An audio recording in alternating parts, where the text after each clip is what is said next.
Hi friends, நான் உங்க Rajasekar from PR walks and talks. இது நம்ம யூடியூப் சேனல். நம்ம சேனல் வீடியோஸ் நிறைய பேர் பார்த்துட்டு இருக்கீங்க. ஆனால் சப்ஸ்கிரைப் பண்ணாமல் பார்த்துட்டு இருக்கீங்க. அதனால பல கதைகளுடைய வீடியோக்கள் நோட்டிஃபிகேஷன் உங்களுக்கு வராமல் போயிடும், உங்களுக்கு தெரியாமல் போயிடும். அதனால கதைகள் மிஸ் ஆகிறதுக்கு வாய்ப்பு இருக்கு. ஒவ்வொரு கதையும் அற்புதமாக தேர்ந்தெடுத்து நல்ல முறையில் கதைகள் கொடுத்துட்டு இருக்கோம்.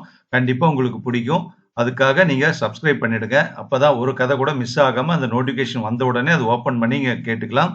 அதே மாதிரி நீங்க வீடியோல கேட்கக்கூடிய கதைகள் எல்லாமே கேட்டுட்டு உங்க ஃப்ரெண்ட்ஸுக்கு ஷேர் பண்ணுங்க. ஒவ்வொரு வீடியோவும் நீங்க கேட்டு ஒரு லைக் பண்ணிடுங்க. அது மேற்கொண்டும் நல்ல நல்ல கதைகளாக தேர்ந்தெடுத்து நம்ம சேனல் மூலமா கொடுக்கறதுக்கு ஒரு மோட்டிவேஷனாக இருக்கும். உங்க லைக்ஸும் ஷேர் பண்றதும். ஓகேவா? கதைக்குள்ள போலாம். என்ன கதைனா, எழுத்து சித்தர் பாலகுமாரன் அவர்கள் எழுதிய சுழல் பந்து அப்படிங்கிற ஒரு சிறுகதை இந்த வீடியோல கேட்க போறோம்.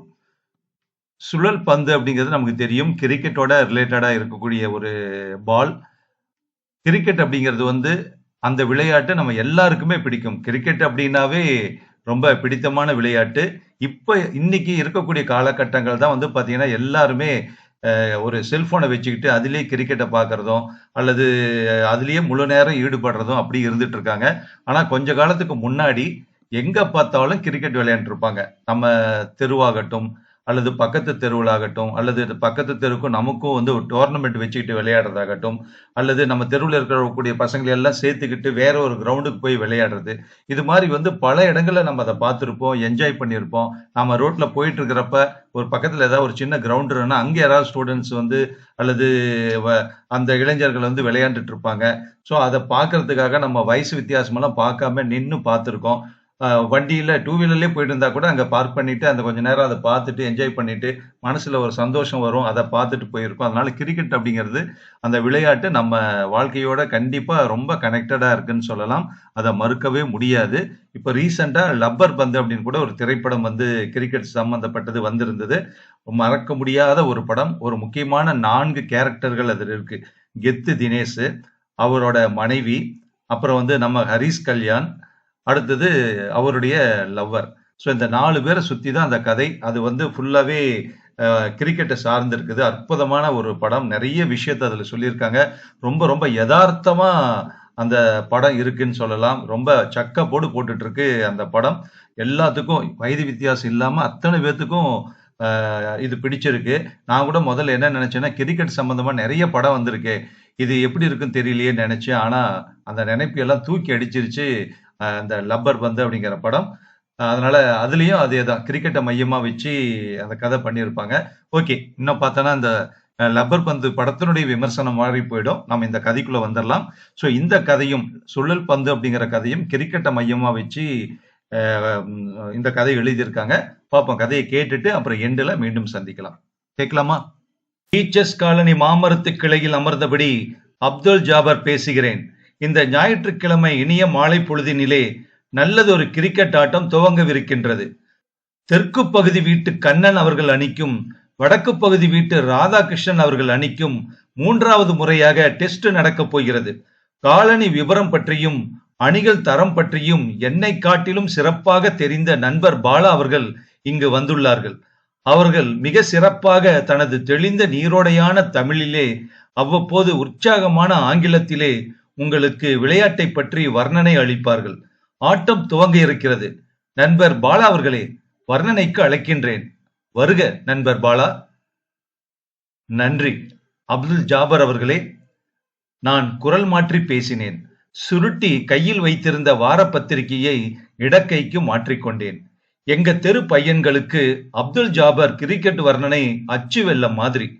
தமிழ்ல பேசினாலும் நல்லா சொல்றார் சார். டிவி போட்டுட்டு அப்துல் ஜாபரை மடியில வச்சு கேளுங்க, ரொம்ப தெளிவா ஆட்டம் புரியும். டிவில சவுண்டு குறைச்சிக்கணும். ஆனா இங்கிலீஷ் கமெண்ட்ரி மாதிரி வராதுமா. இன்னொருவன் விவரம் தெரியாமல் இடைமறிக்க, போடாங். அத்தனை பேரும் பாய்ந்தார்கள். எங்க மதருக்கு கிரிக்கெட் தெரியாது சார். தமிழ்ல கமெண்ட்ரி வந்தப்புறம் எனக்கே சொல்லி தராங்க. அதுவும் அப்துல் ஜாபரை ரொம்ப ஈஸியா தெரிஞ்சுக்கிறாங்க. டெக்னிக்கலா அதே சமயம் சல்லுன்னு சொல்றாங்க சார். என்ன சார் நான் சொல்றது?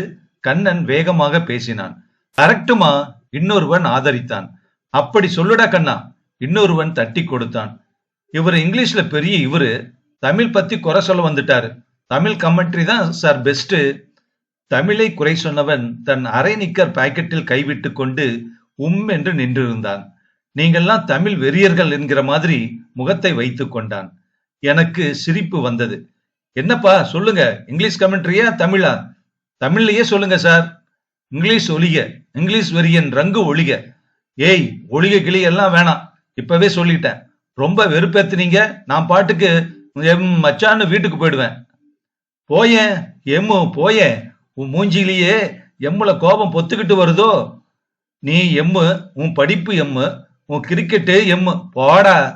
சட்டென்று இருவரும் பாய்ந்து புழுதி பறக்க மொக்கு மொக்கு என்று குத்திக் கொண்டார்கள். நான் விளக்கினேன். அநேகமாய் எல்லா பையன்களும் முகத்தில் உரோமம் துளிர்விட துவங்கிய பருவம், பொறித்தெரிக்கிற வார்த்தையும் புத்தியும் உள்ள பருவம், தானே தன் உயர்வே பெரிது என்று உள்ளுக்குள்ளே சின்ன ஆங்காரத்துடன் பரபரப்புடன் வளைய வரும் பருவம், ஏதாவது ஒரு விதத்தில் முன்னேற வேண்டும் என்கிற பேராசையை சுமந்து புழுங்கும் பருவம். இதன் விளைவாய் இங்கே துடுக்கு பேச்சும் அடிதடியும் சர்வ சகஜம். மாடு மாதிரி வளர்ந்துட்டு என்ன மொக்கு மொக்குன்னு குத்தரம் பாருங்க சார். அடிபட்ட அரை நிக்கர் ரங்கு முகத்தை அழுத்தி கொண்டு கத்தினான். வா, நீ வாமா, என்கிட்ட வராத போக மாட்ட. அப்ப ஆப் அடிக்கிறேன் பாரு.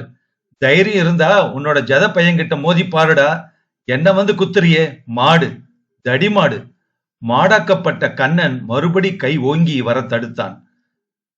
என்ன இப்போ இங்கிலீஷ் தமிழ் ரெண்டுலயும் சொல்றேன், போய் விளையாடுங்க. விளையாடுறதை விட்டுட்டு என்ன சண்டை? சின்ன பையன்னு பாக்காதீங்க சார், விஷம் சார், இவன் படு விஷம். அரை நிக்கர் போட்டுக்கிட்டே சைட் அடிக்கிறான் சார். அது உன் புத்தி. லதாவுக்கு லவ் லெட்டர் எழுதிட்டு செருப்படி பட்டியே, அது மாதிரி என்னையும் நினைச்சியா? மறுபடி பாய்ந்து மொக்கு மொக்கு என்று குத்தி கொண்டார்கள். புழுதி பறக்க சண்டை போட்டார்கள். பையன்கள் அனைவரும் பாய்ந்து சண்டையிட்டவர்களை விளக்கினார்கள். வேணா விடுறா, சண்டை போடாதீங்க, நீங்க சொல்லுங்க சார். டேய் ரங்கு, நீ என் பக்கம் வா. பத்ரி, கண்ணம் பக்கம் போ. இனிமே சண்டை வராது, நான் கேரண்டி. நீங்க சல்லுன்னு கமெண்ட்ரி சொல்லுங்க சார். நிமிட நேரத்தில் ராதாகிருஷ்ணன் தலையிட்டு அமைதிப்படுத்தினான். யாராவது விளக்க மாட்டார்களா என்று காத்திருந்தது போல கண்ணனும் ரங்குவும் பிரிந்தார்கள். நானும் அப்துல் ஜபாரும், அதாவது என் குரலில் ஒளிந்திருந்த அப்துல் ஜபாரும் மாமர கிளைக்கு போனோம். எனக்கு கிரிக்கெட் பிடிக்கும். டெஸ்ட் மேட்சை விட இந்த மாதிரி கவர் பந்தும் ஏலத்தில் எடுத்த பழைய பேட்டும் விறகு ஸ்டெம்புமான கிரிக்கெட் ரொம்ப பிடிக்கும். சின்ன வயதில் இந்த சந்தோஷம் எனக்கு என் தந்தையால் மறுக்கப்பட்ட காரணமோ என்னவோ, இந்த தெரு விளையாட்டில் நான் வெட்கமின்றி கலந்து கொள்வது வழக்கம். அம்பையராய், வர்ணனைக்காரனாய், பார்வையாளனாய், சில சமயம் ஓசி காஜி அடித்துக் கொண்டு போகிறவனாய் கலந்து கொள்வது வழக்கம். உத்தியோகம் பார்க்கிற, இலக்கிய கொம்பு முளைத்திருக்கிற, திருமணமாகி தொந்தி விழுந்த, காதோரம் நரைத்த சகல தகுதிகளையும் கலற்றிவிட்டு ஆர்வமாய் பையன்களோடு கலந்து கொள்வது வழக்கம். மனசுக்குள்ளே இருக்கிற சின்ன பையனுக்கு இதில் அபார சந்தோஷம். நானும் சின்னதாய் அழுகுனி அடிப்பேன், சீண்டி விடுவேன், சண்டை மூட்டி வேடிக்கை பார்ப்பேன். பந்து பேட்டில் படும் முன்பே அவுட் என்று கை தூக்குவேன். பிடித்த பையனை தூக்கி பேசுவேன். சற்று எகிறுகிறவனை மட்டம் தட்டி வர்ணிப்பேன். என்ன பெரிய ஆபீஸ், என்ன பெரிய இலக்கியம், வயசு வரம்பு புடலங்காய். சில சமயம் இதில் கிடைக்கும் சந்தோஷம் எல்லை இல்லாததாக இருக்கிறது. பையன்கள் பரபரப்பும் சுறுசுறுப்பும் பந்து வீச்சும் என்னை அயர வைத்து விடுகின்றன. மனசு குழந்தையாய் இருப்பின் உலகம் சந்தோஷம்தான், குதூகலம்தான். நான் இங்கே தமிழில் வர்ணனைக்கு ஒத்துக்கொண்டதும் ஒரு குதூகலம்தான். அப்துல் பஜார் மாதிரியே ஆரம்பிங்க சார். சும்மா ஒரு இதுக்கு சொல்றேன், அவர் பேசுற மாதிரி பேசுங்க. இது பையன்கள் கட்டளை, மறுக்க முடியாது. வார பத்திரிகை தான் என்னுடைய மைக். வார பத்திரிகை சுருள். வலக்கைக்கு வந்தால் நான் அப்துல் ஜபார், இடக்கைக்கு வந்தால் நான் பாலா. முதல் பந்து விஎம் தெருமுனையிலிருந்து ராதா அவர்கள் வீசுகிறார்கள். அவரை எதிர்கொண்டு ஆஞ்சநேயர் கோயில் முனையில் நிற்பவர் தெற்கு அணி கேப்டன் கண்ணன் அவர்கள். அவருடன் மட்டை பிடிப்பவர் பத்ரி அவர்கள். ராதா ஓடி வருகிறார், பந்து வீசுகிறார். இது சுழல் பந்து, ஸ்டெப்பை விட்டு விலகிச் செல்கிறது. கண்ணன் ஆடாமல் விட விக்கெட் கீப்பர் ரங்கு தடுத்து விடுகிறார். எண்ணிக்கை ஏதுமில்லை. அடுத்த பந்து, இதுவும் சுழல் பந்து, வேகம் கூடிய பந்து. இந்த முறை கண்ணன் தடுத்து ஆடுகிறார். எண்ணிக்கை எதுவும் இல்லை. டீச்சர்ஸ் காலனியின் குறுக்களவு 60 அடி இருக்கும். லேசாய் மண் பூத்த சாலை. வீட்டுக்கு வீடு மரங்கள் முளைத்து தெருவை குளுமையாக்கி இருக்கிறது. முட்டு தெரு முனையில் மர பீரோவாய் அனுமார் கோயில்.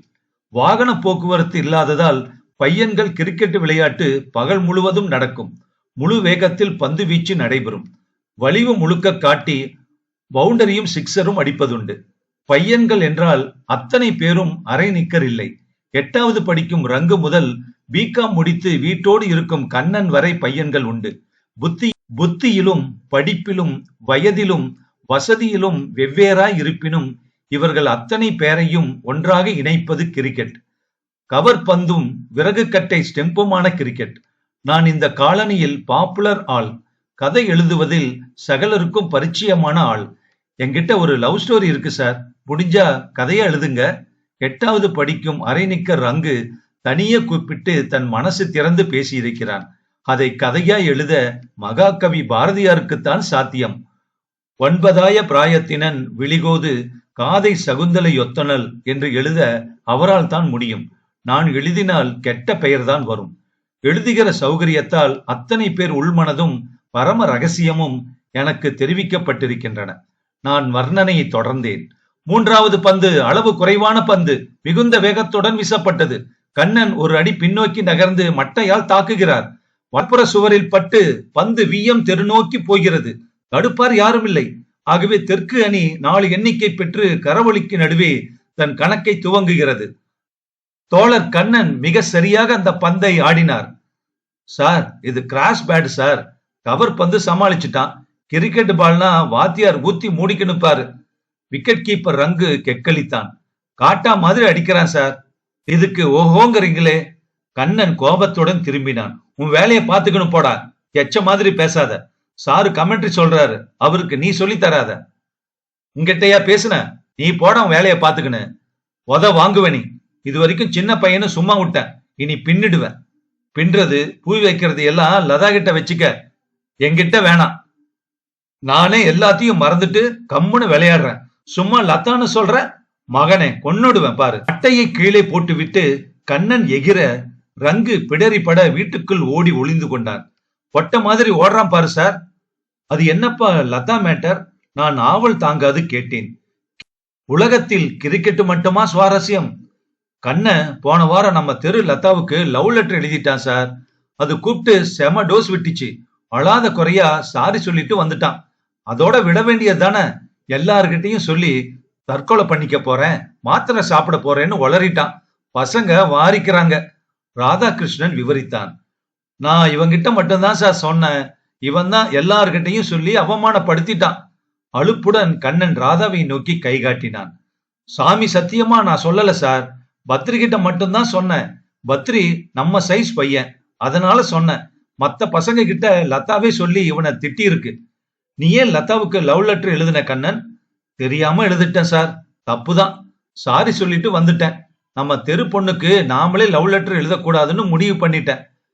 லதா என்ன சொல்லி திட்டிச்சு? நான் உன்னை பிரதர் மாதிரி நினைச்சுக்கிட்டு இருக்கேன்னு. எனக்கு நீ லவ் லெட்டர் எழுதுறியேன்னுச்சு சார். அட, அப்புறம்? அவ்வளவுதான் சார்.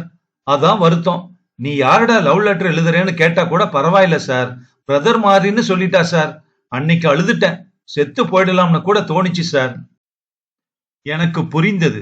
சிநேகத்தை மறுப்பது கூட தவறில்லை. சிநேகிதனை சகோதரன் என்கிற போது ஜீரணிப்பது சிரமம்தான். லதா நேரடியாய் மறுத்திருக்கலாம். ஆனால் அந்த பெண்ணுக்கு என்ன சிரமமோ என்ன பயமோ இவனை தடுத்து நிறுத்த பிரதர் வார்த்தையால் முடியும் என்று நினைத்தாலோ என்னவோ. சரிப்பா, ஆடுங்க. வேற விக்கெட் கீப்பர் போட்டுக்கலாமா? வேறு விக்கெட் கீப்பர் நிறுத்துகிற போது ரங்கு ஓடி வந்தான். சாரி சார், தண்ணி தாகம், குடிச்சிட்டு வந்துட்டேன். நானே விக்கெட் கீப்பரா இருக்கேன் சார், பிளீஸ்.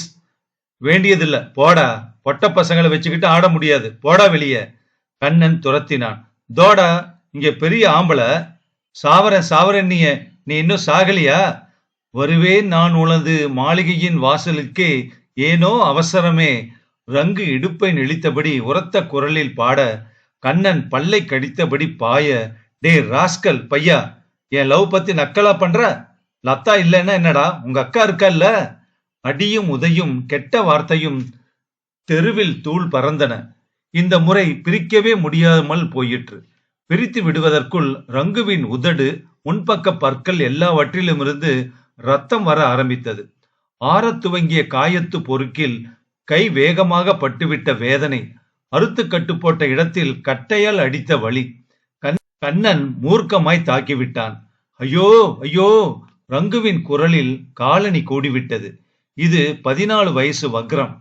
காதல் என்பதை உடலுக்கு முன் மூளை தெரிந்து கொண்டு விட்ட வக்ரம். லவ் அசிங்கம், அபத்தம் என்று போதிக்கப்பட்ட பிள்ளை. பிற சுதந்திரத்தை எட்டி பார்க்க தெரியும் தெரியும் என்று வெதும்பின பிஞ்சு சகலத்தையும் கேலியா கிழிக்கும் நெருஞ்சி முள். இது வயசு கோளாறு. ரங்குவின் தம்பி சாரங்கன் நேரே வீட்டுக்கு ஓடி அனைத்தையும் சொன்னான். கெட்ட வார்த்தை, தாக்குதல், ரத்தம் எல்லாம் சொல்ல ரங்குவின் அப்பா பூணூலும் மேல் துண்டுமாக ஓடி வந்தார். எவன்டா அடிச்சது ரங்குவ? எங்க கண்ண? யாரடா கண்டபடி பேசுன? என்ன செய்வடா ரங்கு அக்காவ? பொறுக்கி நாயே, தடிமாடு மாதிரி ஊர் சுத்துற சோத்துக்கு தண்டமா?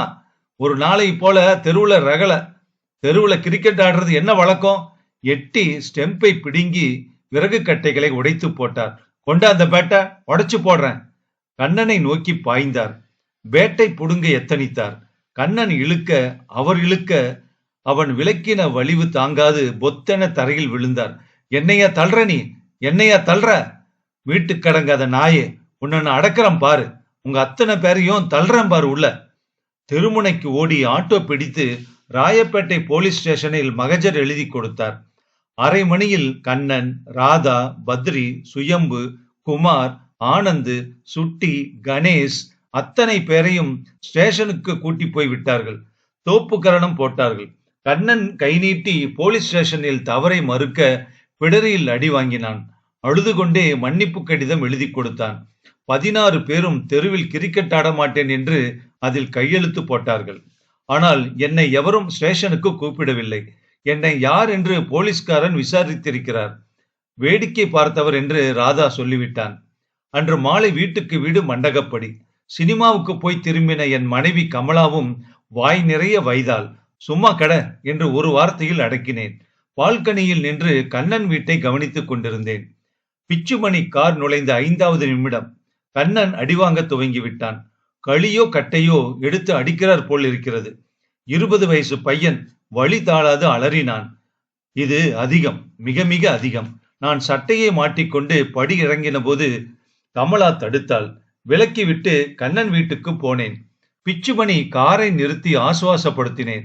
கண்ணனை என் வீட்டுக்கு கூட்டி வந்தேன். கண்ணன் என் வீட்டில் சாப்பிட்டான். சாப்பிட்ட போதும் அழுதான். நான் போன வாரமே செத்திருக்கணும் சார், சாகாதது ஏன் தப்பு என்றான். எனக்கு புரை ஏறிற்று. சிரிப்பை சிரமப்பட்டு அடக்கிக் கொண்டேன். நான் சிரித்தது தவறு. கண்ணன் என்னை வினோதமாய் பார்த்துவிட்டு கையெழும்பினான். நன்றி சொல்லிவிட்டு கிளம்பினான். பிறகு காணாமல் போனான். 1 நாள், 2 நாள், 3 நாள் கண்ணனை காணவில்லை. எங்கு தேடியும் தடயம் கூட கிடைக்கவில்லை. காலனி சோர்ந்து போயிற்று. 2 பேர் சந்தித்துக் கொண்டால் கண்ணன் பற்றி விசாரிப்பாய் இருந்தது. பிச்சுமணி குரல் நடுங்க சுந்தரகாண்டம் படிக்க ஆரம்பித்தார். பிச்சுமணியின் அம்மா வேதனை தாழாது சகலரிடமும் முறையிட்டாள். 3ஆம் நாள் காலனி கூட்டம் போலீஸுக்கு போய் சொல்லிற்று. போலீஸ் மறுபடி மகஜர் எழுதி வாங்கி கொண்டது. பத்திரிகை விளம்பரம் செய்வது பற்றி பல அபிப்பிராயம் இருந்தது. பிச்சுமணி சார் சொன்னா செய்யலாம், நாமா கூடாது என்றார்கள். பிச்சுமணி சார், பகவான் இருக்கார், எனக்கு தப்ப மனசுக்கு படல, அவன் தானாக திரும்பிடுவான் என்றார் அவர். ரங்குவை பையன்கள் அத்தனை பேரும் வெறுத்தார்கள். எட்டப்பன் ஒழிக என்று அவன் வீட்டு சுவரில் எவனோ எழுதியிருந்தான். ரங்கு என் ஆபீஸுக்கு வந்தான். தெரியாம பண்ணிட்டேன் சார், லதா கூப்பிட்டு என்ன கண்ணா பின்னான்னு திட்டிடுச்சு சார். எனக்கும் கண்ணனுக்கும் 1000 இருக்கும். உனக்கே ஆத்திரம், உனக்கும் என் மேல லவ்வான்னு கேட்டுது சார். என்னை பத்தியும் எங்க அப்பா கிட்ட சொல்லத்தான் போறா பாருங்க சார். நான் தட்டி கொடுத்து சமாதானப்படுத்தினேன். இந்த சிறுவர்கள் பற்றி கவலைப்பட்டேன்.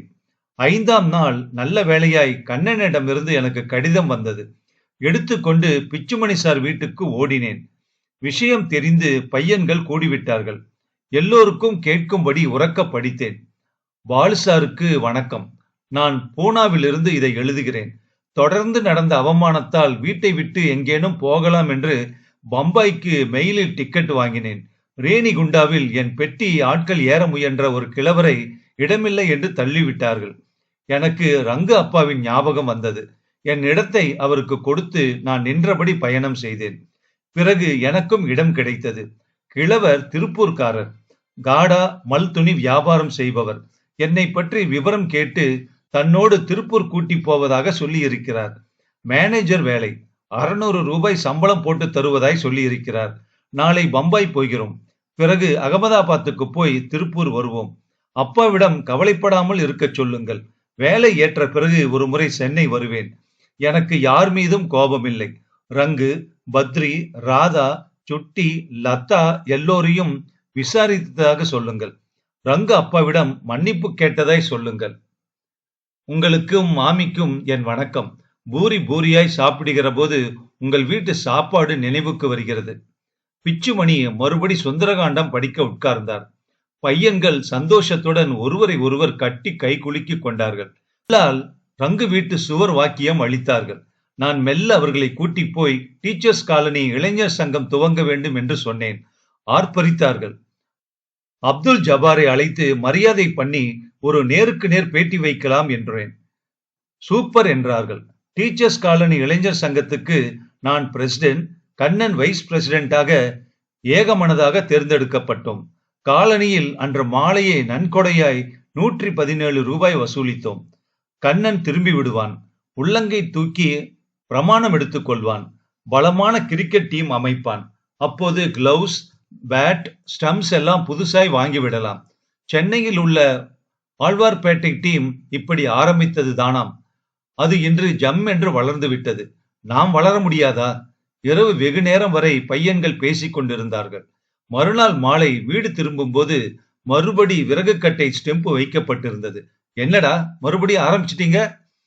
லீக் மேட்சுக்கு இப்பத்துல இருந்து பிராக்டிஸ் பண்ண வேணாமா சார்?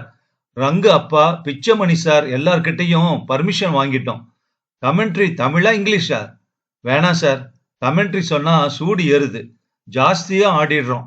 பசங்க வரைக்கும் விளையாடிக்கிறோம் சார். லீக் மேட்ச்னா உங்களை மேனேஜர் மாதிரி போட்டுறோம். இவர்களா சோடைகள்? இவர்களா இரண்டும் கெட்டான்கள்? என்ன அழகா என்னை கலற்றி விட்டார்கள். சாரி சார், கோச்சிக்க கூடாது. நீங்க எங்களால ஆடாம இருக்க முடியல சார். இந்த புறக்கணிப்பு எனக்குள் கொஞ்சம் வேதனையையும் நிறைய சந்தோஷத்தையும் கொடுத்தது. நிச்சயம் நண்பர் அப்துல் ஜபாருக்கு சென்னை வரச் சொல்லி கடிதம் எழுத வேண்டும். இங்கே ஒரு நேருக்கு நேர் பேட்டி ஏற்பாடு செய்ய வேண்டும். எழுத்து சித்தர் பாலகுமாரன் அவர்கள் எழுதிய சிறுகதை சுழல் பந்து முற்றும். கிரிக்கெட் அப்படிங்கிறது ஒரு விளையாட்டு தான். ஆனா விளையாடக்கூடிய பசங்க எல்லாருமே அதை விளையாட்டை எடுத்துக்கிறது இல்லை. ஏன்னா வயசு அப்படி, சின்ன வயசு. ஒரு சின்ன சின்ன விஷயங்கள் அவங்களுக்குள்ள ஒரு ஈகோ இஷ்யூவா அல்லது அவங்களுக்குள்ள அந்த விளையாட்டுத்தனமா எப்படி விளையாடுறவங்களோ அதே மாதிரி ஃபைட் பண்ணிக்கிறாங்க. அந்த ஒரு பொன் விஷயம் ஒரு பொண்ணோட விஷயம் உள்ள வர்றப்ப அது கொஞ்சம் சென்சிட்டிவா மாறிடுது. ஆனா ஒரு பையன் வீட்டை விட்டே ஓடிட்டான் அப்படிங்கிறப்ப எல்லா பசங்களுமே ஃபீல் பண்றாங்க. அதுதான் ஃப்ரெண்ட்ஷிப். அதுக்கப்புறம் அவன் வரேன், நான் திரும்ப வருவேன், ஒரு செட்டில் ஆனதுக்கு அப்புறம் நான் வீட்டுக்கு வரப்போறேன், அதனால இதை அப்பா கிட்ட சொல்லுங்க, ரங்கு கிட்ட சொல்லுங்க, பசங்க எல்லாரையும் கேட்டதா சொல்லுங்க, லதாவை கேட்டதா சொல்லுங்கலாம் அந்த பையன் சொன்ன உடனே அத்தனை பேத்துக்குமே மனசுல, அத்தனை பசங்களுக்கும் மனசுல அவ்வளவு சந்தோஷம். சோ ஒரு நட்பு அப்படிங்கிறது சின்ன சின்ன பிரச்சனைகள் வந்தா கூட அது சரியாயிட்டு திரும்ப அவங்களுக்குள்ள ஒண்ணு சேர்ந்துக்கிறாங்க. இந்த கிரிக்கெட் மூலமா அப்படிங்கறது இந்த கதையில சொல்லியிருக்காரு. சோ ரொம்ப நல்லா இருக்கு இந்த கதை. இந்த கதையை பத்தின அபிப்பிராயத்தை நீங்க உங்க இந்த வீடியோ கமெண்ட் பாக்ஸ்ல சொல்லுங்க. ஓகேவா? இன்னொரு கதையில சந்திக்கலாம். நன்றி.